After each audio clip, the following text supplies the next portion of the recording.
అందరికీ నమస్కారం. ఇక్కడికి వచ్చేసిన మెయిన్ గిరిజన గ్రామాల అభివృద్ధి చెందాలంటే పిఓ గారి ఆశీస్సులు కావాలి. పిఓ గారికి హృదయపూర్వకంగా ధన్యవాదాలు తెలియజేసుకుంటూ, ఆర్డీఓ గారికి, ఇక్కడికి వచ్చేసిన వివిధ వాదాల్లో ఉన్న అధికారులందరికీ పేరు పేరున నమస్కారాలు తెలియజేసుకుంటూ,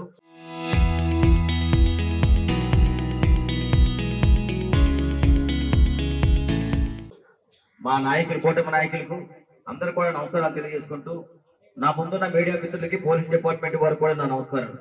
అయితే ఈ రోజు మనకి చాలా మంచి కార్యక్రమం ఇది.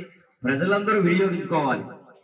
రాజకీయాలకు అతీతంగా ఏ సమస్యలు ఉన్నాయన్నా సరే తప్పనిసరిగా పిఓ గారు ఇక్కడే ఉన్నారు, మెయిన్ ఆర్డీఓ గారు ఇక్కడే ఉన్నారు.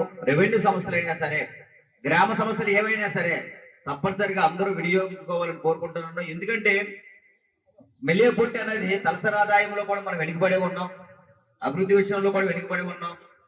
అసలు ఈ నియోజకవర్గం ఏర్పడి ఇన్ని సంవత్సరాలు అయినా సరే, ఇందాక ఒక న్యూస్ చూశాను నేను, అసలు పాతపట్నం అసలు ఒక పార్లమెంట్ స్థానం కూడా ఉండేదట పాతపట్నానికి. మరి పాతపట్నానికి పార్లమెంట్ స్థానంలో ఉండి కూడా ఒక స్థానం ఉండి కూడా మనం అభివృద్ధి చెందలేకపోయాం. వెలియపొట్టి కానీ, పాతపట్నం కానీ, కొత్తూరు కానీ, నిర్మాణం కానీ, ఎల్లన్నపేట కానీ. ఇప్పుడు చెప్పినట్టు మన గిరిజన గ్రామాలు, ఈ మండలానికి 108 గ్రామాలు ఉన్నాయని ఇప్పుడు ఎండిఓ గారు చెప్పారు. ఉపయోగించుకొని మీ ద్వారా పిఓ గారికి కూడా నేను ఒక మాట రిక్వెస్ట్ చేస్తానంటే, తన సమస్యల మీద కొద్దిగా వేగంగా స్పందించి, మా దౌర్భాగ్యం ఏంటంటే 20 మండలాలు ఉన్న ఐటీడీఏ 16 మండలాలుగా మాకు మిగిలిపోయి 4 మండలాలు చేతం కట్టుకెళ్ళారు సార్.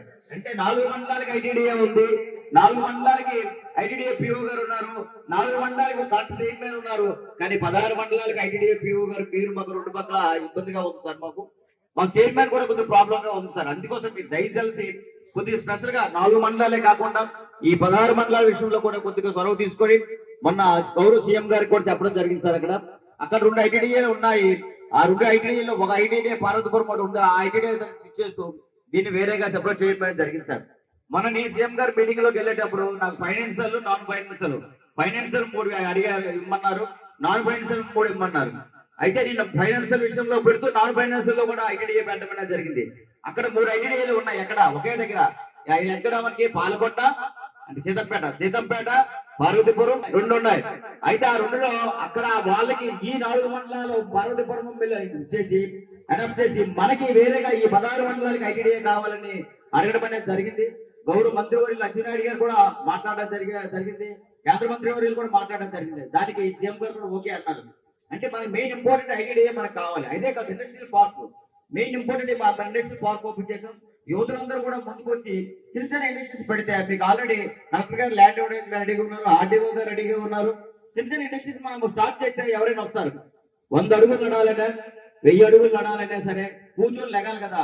మీలాంటి ఎవరైనా యువతలు ఇక్కడికి వచ్చి అక్కడ ఇండస్ట్రీస్ పెడితే చాలా బాగుంటుందని తెలియజేసుకుంటూ, ఈ అవకాశాన్ని అందరూ వినియోగించుకోవాలని మరొకసారి కోరుకుంటూ, నా ఆశయం ఒకటే, అభివృద్ధి మనకి ఇంపార్టెంట్.